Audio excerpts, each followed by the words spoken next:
السلام علیکم دوستو، آج میں آپ کو ایک ایسے بزرگ کی کہانی سناتا ہوں جن کے بارے میں خود مولانا رومی رحمۃ اللہ علیہ نے فرمایا، عطار روح تھا اور سنائی اس کی دو آنکھیں۔ ہم تو صرف عطار اور سنائی کے پیچھے چلنے والے ہیں۔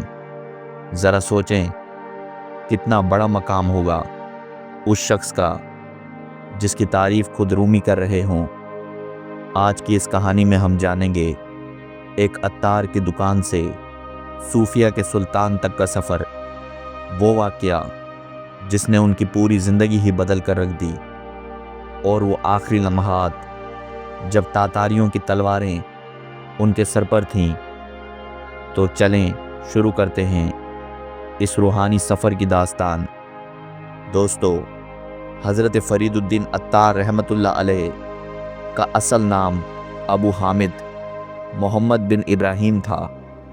عطار کا لقب انہیں اس لیے ملا کیونکہ یہ بزرگ دراصل عطر اور جڑی بوٹیوں سے دوائیں بناتے تھے اور بیچتے تھے۔ عطار عربی زبان کا لفظ ہے جس کا مطلب ہے خوشبو بنانے والا۔ ان کی پیدائش تقریباً 1145 عیسوی میں نیشا پور میں ہوئی۔ یہ وہی نیشا پور ہے جو آج کے ایران میں واقع ہے۔ اور دوستو، یہ کوئی معمولی شہر نہیں تھا۔ اس زمانے میں نیشا پور علم و عرفان کا ایک بہت بڑا مرکز سمجھا جاتا تھا۔ امام غزالی رحمۃ اللہ علیہ جیسے عظیم عالم یہاں پیدا ہوئے، عمر خیام جیسے دانشور یہاں رہے، اور کئی بڑے بڑے صوفیاء کا یہ مرکز تھا۔ حضرت عطار کے والد بھی عطار تھے، یعنی وہ بھی یہی کاروبار کرتے تھے۔ انہوں نے اپنے بیٹے کو بھی یہی پیشہ سکھایا، تو عطار بچپن سے ہی اپنے والد کی دکان پر بیٹھتے، عطر بناتے، دوائیں بناتے اور لوگوں کو بیچتے۔ یہ ایک عام سی زندگی تھی۔ لیکن دوستو، پھر ایک ایسا واقعہ پیش آیا جس نے ان کی پوری زندگی ہی بدل کر رکھ دی۔ ایک دن حضرت عطار اپنی دکان پر بیٹھے ہوئے تھے۔ سامنے دوائیوں کی شیشیاں سجی ہوئی تھیں، خوشبوؤں کی بوتلیں تھیں، گاہک آ رہے تھے، جا رہے تھے، کاروبار اچھا چل رہا تھا، زندگی بالکل پرسکون تھی۔ اچانک ایک فقیر ان کی دکان پر آیا، بالکل سادہ، پھٹے پرانے کپڑے پہنے ہوئے، لیکن ان کے چہرے پر ایک عجیب سا نور تھا۔ وہ فقیر دکان کے دروازے پر کھڑا ہو گیا اور عطار کو دیکھنے لگا۔ تھوڑی دیر بعد فقیر نے پوچھا، اے عطار، جب تم مرو گے تو کیا ہوگا؟ عطار کو تھوڑی حیرت ہوئی، کیسا سوال تھا یہ؟ لیکن وہ اپنے کام میں مصروف تھے۔ انہوں نے بے پرواہی سے جواب دیا، جیسے تم مرو گے ویسے ہی میں بھی مروں گا، کیا فرق ہے؟ فقیر نے مسکراتے ہوئے کہا، اچھا، میں تو یوں مروں گا۔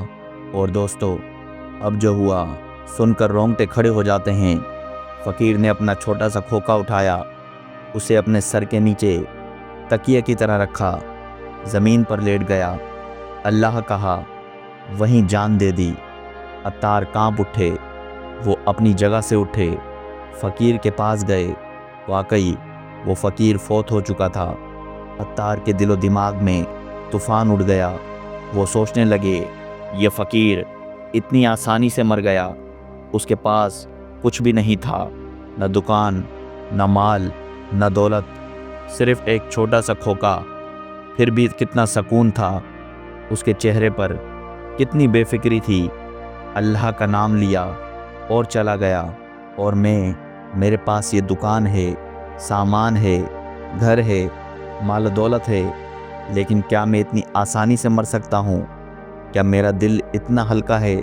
نہیں، میں تو ہر وقت اس فکر میں رہتا ہوں کہ کتنا نفع ہوا، کتنا نقصان ہوا، یہ گاہک آیا، وہ نہیں آیا۔ اس لمحے عطار کو احساس ہوا کہ اصل زندگی یہ نہیں، اصل زندگی تو اس فقیر کی تھی جو اللہ سے جڑا ہوا تھا۔ اور دوستو، اسی دن سے ان کی زندگی بدل گئی۔ انہوں نے فیصلہ کر لیا کہ اب یہ دنیاوی کاروبار نہیں چلانا۔ انہوں نے دکان بند کر دی دنیا کی چیزیں چھوڑ دی اور نکل پڑے اللہ کی راہ میں۔ اب شروع ہوا ان کا اصل سفر۔ حضرت عطار نے اپنی زندگی کا بہت بڑا حصہ سفر میں گزارا۔ وہ ایک شہر سے دوسرے شہر جاتے، ایک ملک سے دوسرے ملک جاتے، علم کی تلاش میں۔ وہ جہاں بھی جاتے وہاں کے بزرگوں سے ملتے، صوفیہ کی صحبت میں بیٹھتے، ان سے سیکھتے۔ تاریخ میں لکھا ہے کہ انہوں نے تقریباً 1000 مشائخ سے ملاقات کی۔ ذرا سوچیں، 1000 یہ کوئی چھوٹا عدد نہیں ہے۔ ہر شیخ سے کچھ نہ کچھ سیکھتے، ہر بزرگ سے کوئی نہ کوئی راز پاتے۔ کوئی انہیں روحانیت کے بارے میں بتاتا، کوئی اللہ کی محبت کے بارے میں، کوئی زہد و تقوی کے بارے میں۔ اور دوستو، جب علم جمع ہو گیا تو انہوں نے لکھنا شروع کیا، لیکن ان کا طریقہ کار بڑا منفرد تھا۔ وہ سیدھی سیدھی نصیحتیں نہیں کرتے تھے، انہوں نے کہانیوں کے ذریعے تعلیم دینے کا طریقہ اختیار کیا۔ وہ کہتے تھے، دیکھو، لوگوں کو نصیحت سے نفرت ہوتی ہے، لیکن اگر اسی بات کو ایک دلچسپ کہانی کی شکل میں بیان کیا جائے تو لوگ توجہ سے سنتے ہیں اور سبق بھی سیکھ جاتے ہیں۔ اور واقعی انہوں نے یہ کام بہت ہی خوبصورتی سے کیا۔ دوستو، حضرت عطار نے تقریباً 114 کتابیں لکھی۔ 114 یہ کوئی معمولی بات نہیں، لیکن افسوس کہ ان میں سے بہت سی کتابیں آج دستیاب نہیں۔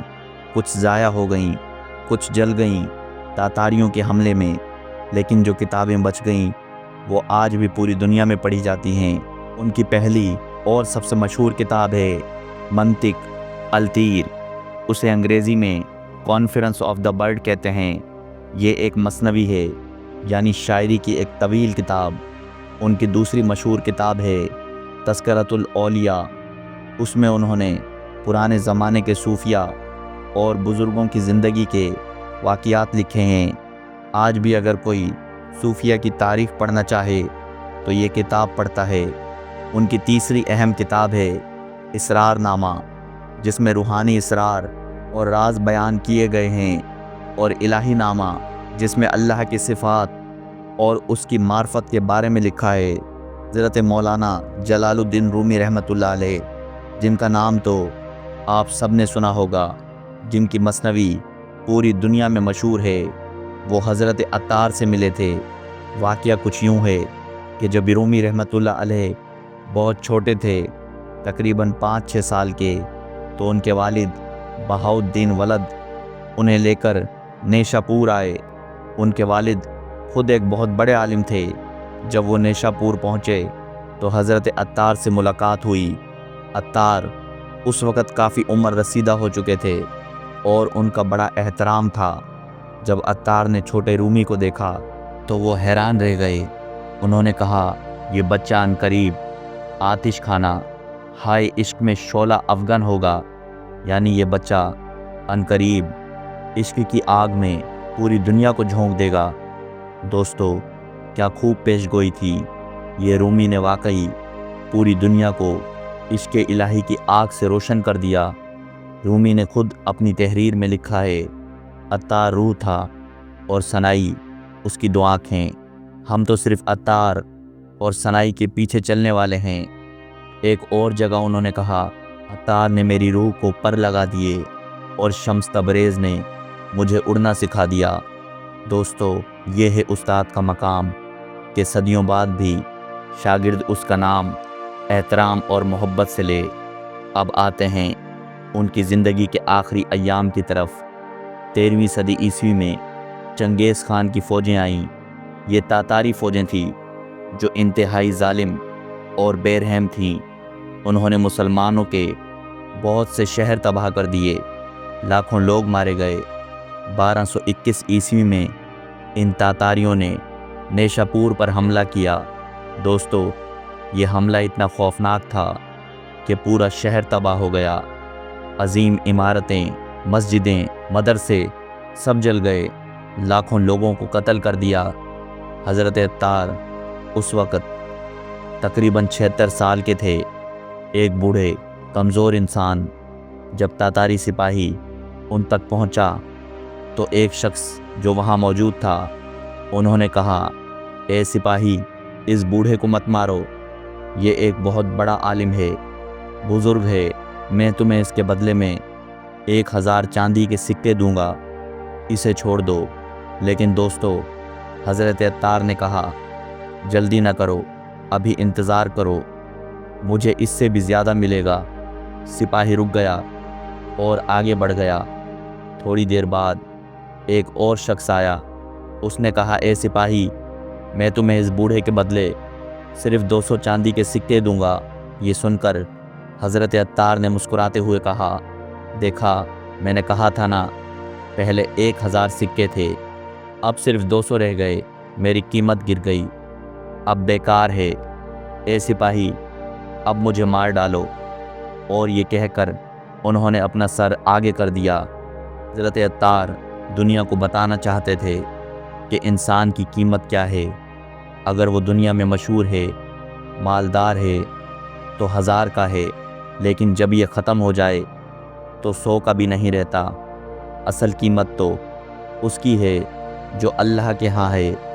اور یوں حضرت فرید الدین عطار رحمۃ اللہ علیہ شہید ہو گئے۔ ان کا جسم تو فنا ہو گیا، لیکن ان کی تعلیمات ہمیشہ کے لیے زندہ ہو گئیں۔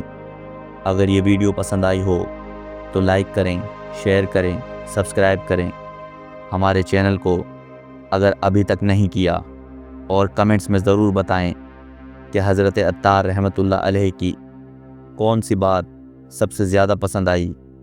اگلی ویڈیو میں ملتے ہیں کسی اور بزرگ کی زندگی کی کہانی کے ساتھ۔ اللہ حافظ۔